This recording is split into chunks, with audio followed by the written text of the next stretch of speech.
Hi everyone, this is Martina. Let's talk about the sugar a little bit. From time to time, we all have sweet tooths, or we all like to have something sweet because there is a celebration, because there is Christmas, or we have a birthday, or we go on a holiday and want to have an ice cream, all of this kind of stuff.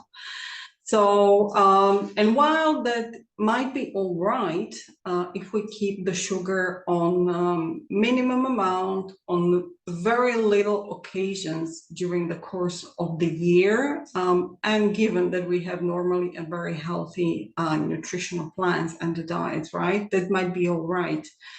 But let's explore a little bit what other options we might have if we'd like to have sugar more often, perhaps, and we still want to keep it healthy.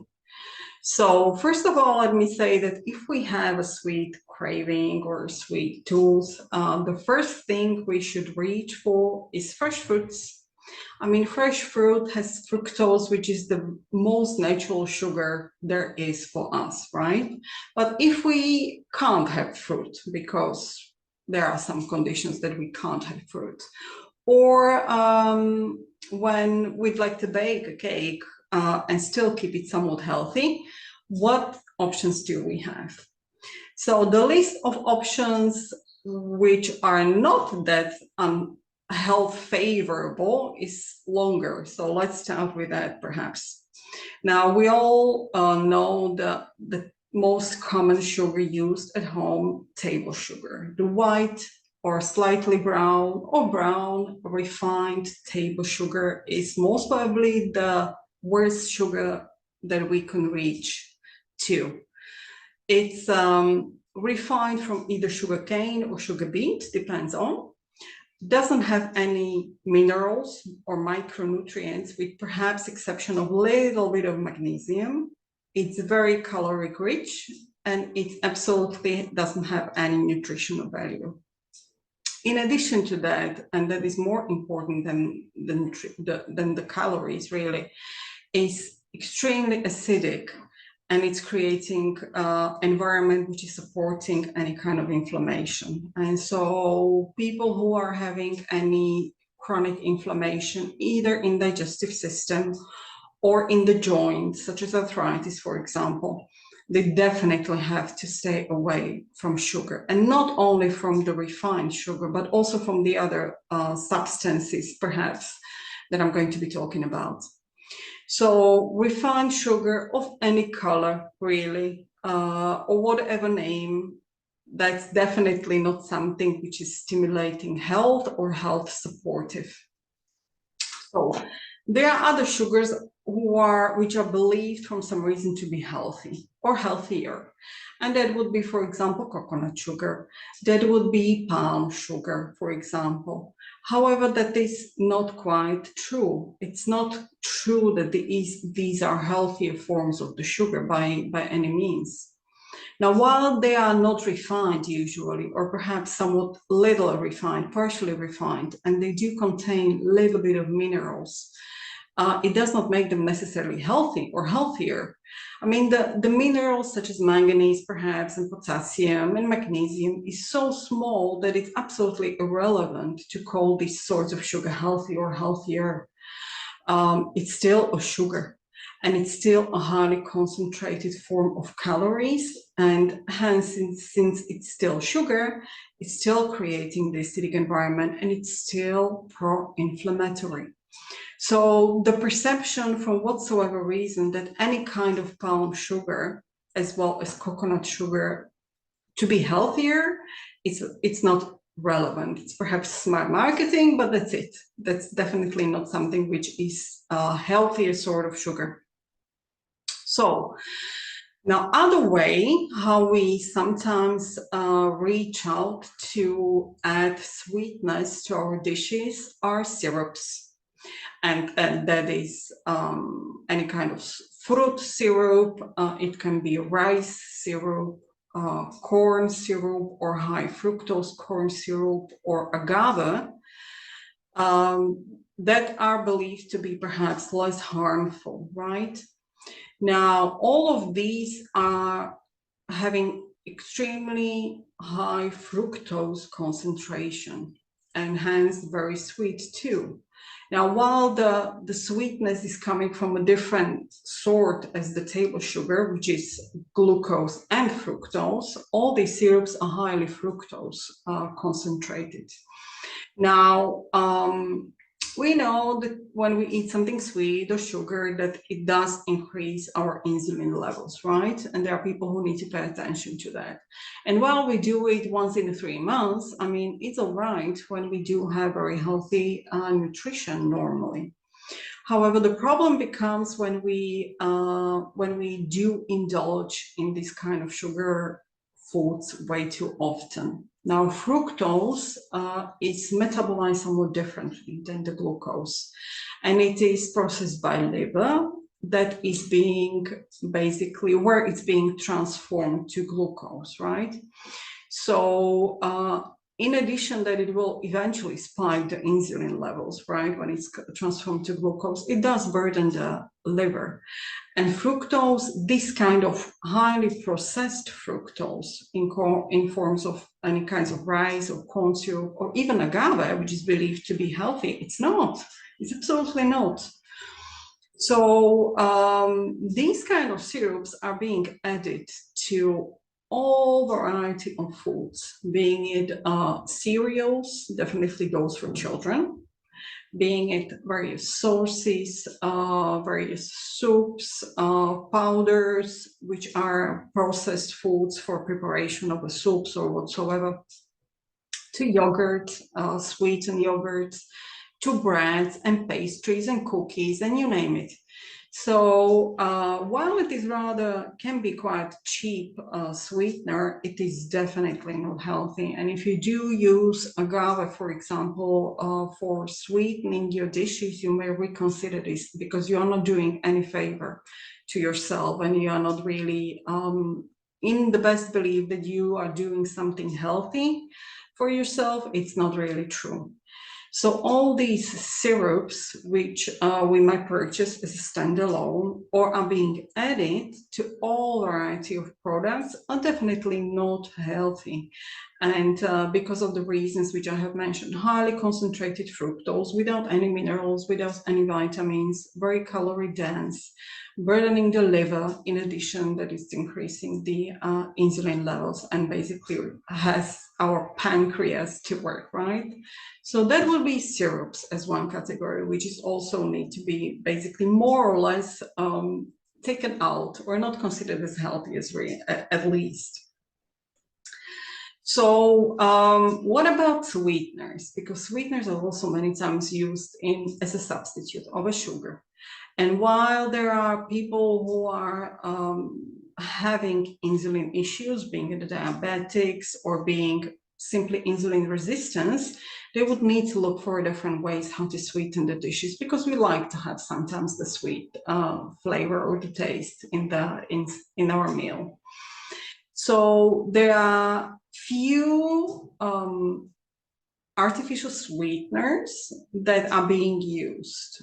And those few are, the most common one, let's put it this way. The most common one is aspartame, is saccharin, it's maltitol, sorbit or sorbitol, xylite, for example, sucralose. These are the most common one, which are being added to, which are being able to purchase standalone as artificial sweetener, or are being added into all the sugar-free products, primarily drinks, all these zero and diet and sugar-free drinks, as well as yogurts, as well as sugar-free cookies, which are being promoted for diabetics. However, in spite of these sweeteners not having any calories, they do increase insulin level too.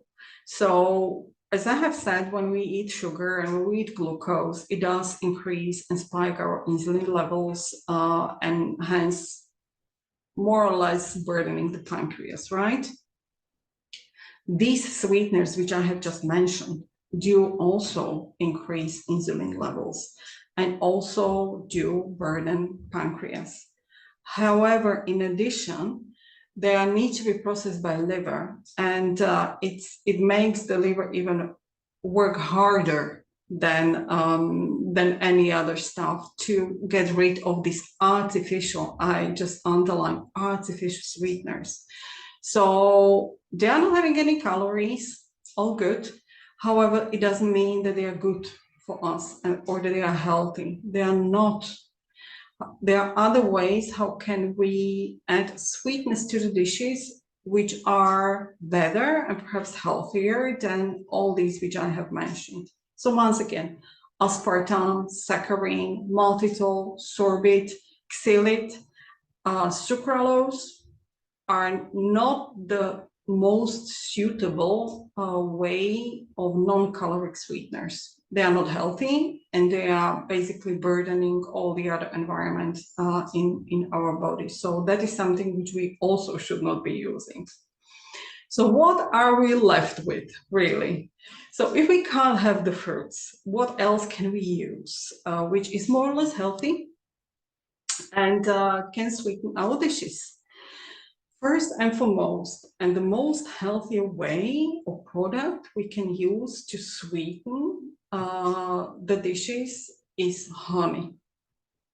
Good organic raw honey, as well as manuka honey, are the best way and the most beneficial way in added sugars portfolio to add and to use for us. Now, quality and quantity is of the crucial importance, right? We have to have a good quality of honey as well as manuka honey to be able to seize the benefits of the honey, right? It's the most natural product along with the fruit produced by the bees. We all know that, right? So raw organic honey is the best way to add additional sweetness to our dishes. Now, if you have honey in a good quality, it can have up to 180 active compounds. I mean, I don't think there is any other competition in the world of natural products in the sweet portfolio which would be able to compete with this. And so that would be the first and ultimate thing which we should reach on. However, while I will repeat, quality and quantity is of the crucial importance. And these two are quite concentrated carbohydrate, and they do have concentrated sweetness. So we have to pay attention to amount, even though they are good for us, and definitely it's a food for brain, these sorts of honey. It's still important that we keep the amount on reasonable levels. So similar to honey could be also maple syrup. It's quite similar in composition to honey. I don't think it has as much active compounds as the honey, and it is already somewhat processed. So that is playing into a little bit not the favor of the maple syrup. However, good quality of maple syrup in its composition is quite similar to honey, a little bit less carbohydrates, a little bit less sugars, however, some fat, in contrary to honey. So that needs to be kept in mind. So that would be the second thing which we could use to add sweetness in our dishes. Now, if we do need some solid sugar, because these are kind of liquid in a way, if we do need solid sugar for a cake, for example, the way to go and what we should use is raw whole sugar cane, right? So once again, it's cane sugar, which is unrefined, it's not processed, it's whole, basically still has the minerals and micronutrients which is contained in the sugar cane, and it's in the best raw quality, right? So that is solid sugar which can be used. However, as with everything, it's still sugar. It's still concentrated in terms of carbohydrates and the calories, and the quality and quantity is quite important. So these are the threes from the common portfolio which we should be using if we'd like to add sweetness to our dishes or to the cakes, right? Now, when we come to non-caloric sweeteners, because there will be people who would need to pay attention, even to honey, even to maple syrup and any kind of sugar, right? Then we have, I would suggest to use stevia. But stevia in its best and most natural form. Now, stevia is a plant, and ultimately the leaves are sweet, right? They're extremely sweet. And so when we buy stevia, we should stay away from liquid or from drops, which are basically clear, transparent liquid, or from various pills, because usually these are not pure stevia, but they are mixed with erythritol, right? And there are various reasons why they do that. Erythritol is quite cheaper, so it makes it more price competitive rather than pure stevia, which is quite pricey. Pure stevia is green powder. It's basically nothing else, just dried stevia leaves, which are being grinded, right? And this is pure stevia. It's extremely sweet.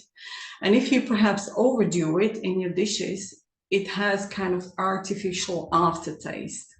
So it's good to mix it with something else. Mix it either with a cane sugar, whole cane sugar, for example, to decrease the caloric amount of the dish. You can also use erythritol, which I have mentioned already, which is also not burdening the insulin. And that will be valid for stevia too. So these two non-caloric sweeteners, stevia and erythritol, do not spike the insulin levels. They do not have a calories, and unlike the other sweeteners which I have mentioned previously, such as aspartame and saccharin, etc., these two are not burdening the pancreas and do not increase the insulin level. So these two you can use. Now, when you decide to buy a cake with these kind of sweeteners, now you have to pay attention, because obviously sugar does create the mass within the cake. Now, these two non-caloric sweeteners will not do exactly the same, or perhaps not even close the same to what sugar is doing, right? So you would need to pay attention. There are special recipes which are really fitting for stevia to be used, because to replace stevia with sugar in the cake and hope for the same result, it will never happen, really. So these would be the two from non-caloric portfolio, which I would suggest that we should reach to, in case you have to, right? Now, there are all different kinds of sugars available. There is sugar which is very kind of wet, has a consistency of wet sand, which are being added. Those are sugars which have some amount of molasses added. There are so many sugars out there available of all different consistencies, on all different colors, and usually they do claim to be healthier, but basically it's not true. And we have to educate ourselves and to know what is really healthy, right? And to learn what the ingredients means. And that will be valid for any products, really, not only for the sugar. And so next time when you go ahead and you find some cereals which are marked as fitness or as healthy, I would strongly encourage you to read the ingredients list, and I will guarantee you that you will find there any maltitol, that you find there any rice or corn syrup, and that you find in the ingredients list glucose syrup or isoglucose. There are many ways how this kind of stuff is added to the foods, right? But as I have mentioned, and just to summarize perhaps, what would be the good way for us to add sweetness in occasions when we had to? There would be honey, ultimately in the first place, along with maple syrup and raw whole sugar cane, right? Cane sugar from the sugar cane. So these three, however, these do increase insulin levels, are very caloric dense as well. So pay attention to amount and the frequency, let's say, right? From the non-caloric sweeteners, I would suggest when you have to go and this way, go ahead with pure stevia, which is powdered green powder, and erythritol, and perhaps mix those two together. So that would be from the sugar portfolio 101, really speed test and speed information. What can you do if you really are looking for a healthier adding sugars or sweets to your dishes and to your cakes? So I hope you find it helpful. And if you did, please share it with others too. I think the information needs to be spread to get all the misconceptions and confusions out of the way. So that was it for now, and I'll talk to you next time. Bye.